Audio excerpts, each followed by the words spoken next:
نماز جنازہ کی نیت کیا ہے، اور ہم یہ چاہیں گے کیونکہ اس کا ایک طریقہ کار باقاعدہ ہوا کرتا ہے پڑھنے کا، اور بہت سے لوگ اس سے بہت ہی نابلد ہیں۔ عموماً لوگ کھڑے تو ہو جاتے ہیں، ان کو نہیں پتا ہوتا کہ اس کا صحیح طریقہ کیا ہے۔ تو سنت کے مطابق نماز جنازہ کا طریقہ کیا ہے؟ نیت کے بارے میں دو چیزیں عرض کرتا ہوں۔ ایک تو یہ ہے کہ جس کو بیچارے کو نیت کا بالکل طریقہ معلوم ہی نہیں ہے، تو وہ یوں اگر نیت کر لے کہ جو نماز امام پڑھ رہا ہے، جو نیت امام کر رہا ہے وہی میری نیت، تو اس کی نماز شروع ہو جائے گی۔ لیکن افضل یہی ہے کہ ہم نیت کے اندر وہ تمام امور کا ذکر کر لیں یا ان کو دل میں حاضر کر لیں جن کا شریعت مطالبہ کرتی ہے، تو یہ بہت افضل اور اولا ہے۔ اور یہ پہلے آپ کو بتایا تھا کہ نیت دل کے پختہ ارادے کو کہتے ہیں، لیکن زبان سے کہہ لینا افضل ہے۔ لہذا نیت کو الفاظ کی صورت میں اس طرح ہم بیان کریں گے کہ نیت کرتا ہوں نماز جنازہ فرض کفایہ کی، 7 4 تکبیروں کے واسطے اللہ تعالیٰ کے، منہ میرا قبلہ شریف کی طرف۔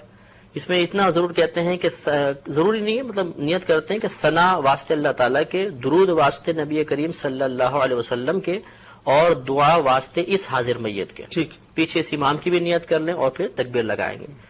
نیت کرتا ہوں نماز جنازہ فرض کفایہ 7 4 تکبیروں کے، ثنا واسطے اللہ تعالیٰ کے، درود واسطے نبی کریم صلی اللہ علیہ وسلم کے، دعا واسطے اس حاضر میت کے، پیچھے اس امام کے، اللہ اکبر۔ یہ نیت ہوتی ہے۔ اس میں ایک چیز یاد رکھیں کہ نماز جنازہ میں 2 فرض ہیں اور 3 چیزیں سنت مؤکدہ ہوتی ہیں۔ ایک فرض تو ہوتا ہے آدمی کا کھڑے ہو کر نماز جنازہ ادا کرنا، قیام اس میں فرض ہے، بلا عذر بیٹھ کے پڑھی تو نماز نہیں ہوگی۔ ہاں کوئی بیمار ہے، اس کے ساتھ شرعی عذر لاحق ہے تو بیٹھ کے پڑھے گا، اب ہو جائے گی۔ اور دوسرا رکن ہوتا ہے 4 تکبیریں، جنازے کی 4 تکبیریں فرض ہیں، اور 3 چیزیں اس میں سنت مؤکدہ ہیں، ثنا پڑھنا، درود پاک پڑھنا اور میت کے لیے دعا پڑھنا۔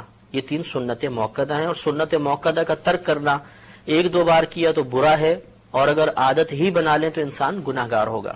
اس سے معلوم ہوا کہ اگر ہم جنازے کے کم از کم 2 فرض پورے کر لیں گے تو نماز جنازہ ادا ہو جائے گی، اور اگر ہم یہ 3 سنتیں بھی پوری کریں گے تو کامل طریقے سے ادا ہوگی۔ اس سے نتیجہ نکل آیا کہ اگر کسی شخص کو جنازے میں کچھ بھی پڑھنا نہیں آتا، نہ ثنا آتی ہے، نہ درود پاک آتا ہے، نہ جنازے کی دعا آتی ہے، اور وہ امام کے پیچھے تکبیر بلند آواز سے لگا لے جیسے میں طریقہ کرتا ہوں، اور وہ بس خاموش بھی کھڑا رہے گا تو جنازہ بہرحال ادا ہو جائے گا اس کا۔ ہاں، یہ ہے کہ سنت کے ترک کا اگر جان بوجھ کے کیا تو گناہ گار ہوگا اور ثواب میں کمی آ جائے گی۔ اب اس کا طریقہ یہ ہوتا ہے کہ مستحب یہ ہے کہ امام صاحب نماز شروع ہونے سے پہلے سب کی طرف متوجہ ہو کے ان کو نیت کا طریقہ بتا دیں، یہ افضل ہے۔ اس کے بعد امام صاحب تکبیر لگائیں گے، ہم نیت کر کے تیار ہوں گے، اللہ اکبر کہہ کر ہاتھ کو باندھیں گے۔ یہ مسئلہ یاد رکھنا بہت ضروری ہے کہ جہاں شریعت نے فرمایا کہ کہو یا پڑھو، اس کا مطلب یہ ہوتا ہے کہ اتنی آواز سے کہو یا اتنی آواز سے پڑھو کہ تمہارے اپنے کان تمہاری آواز کو سن لیں۔ اس لیے اب ہمیں تکبیر لگانی ہے، اور جیسے پہلے بتایا کہ 4 تکبیریں فرض ہیں، تو اس میں اتنی آواز بلند رکھنا بھی فرض ہوگا کہ اپنے کان اپنی آواز کو سن لیں۔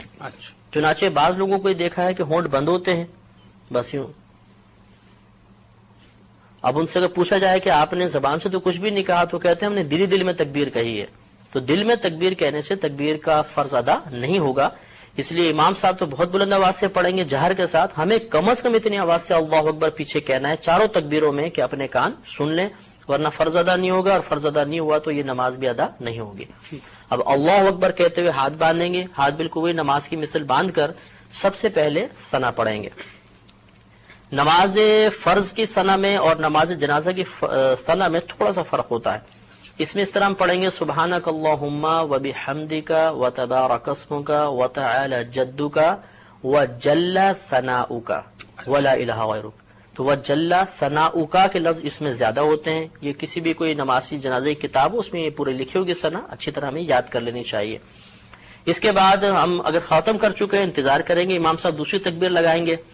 یہ یاد رکھیں کہ نماز جنازہ میں فقط پہلی تکبیر میں ہاتھ اٹھانے، باقی آگے کی 3 تکبیروں کے اندر ہاتھ نہیں اٹھائیں گے، لیکن زبان سے اللہ اکبر کہا جائے گا۔ تو بغیر ہاتھ اٹھائے اب اللہ اکبر کہیں گے، اور اس کے بعد اب ہم درود پاک پڑھیں گے۔ اس میں وہی درود پاک پڑھنا افضل ہے جو ہم عام نمازوں میں پڑھتے ہیں، یعنی درود ابراہیمی۔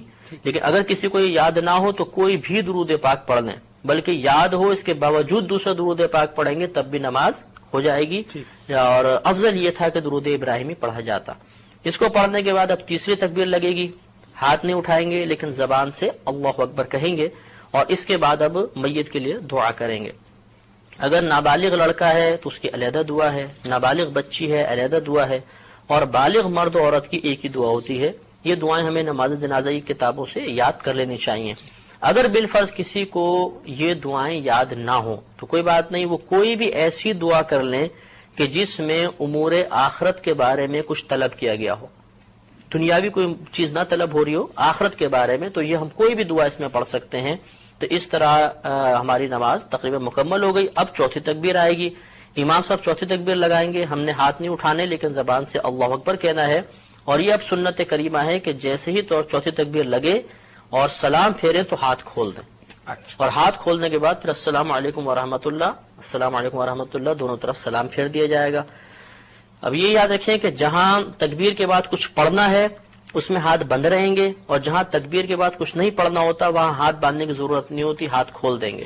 تو پہلی تین تکبیروں میں چونکہ تکبیر کے بعد کچھ پڑھنا تھا تو ہاتھ بندے رہے، چوتھی میں کچھ محل ہی نہیں ہے پڑھنے کا تو ہاتھ کھول کر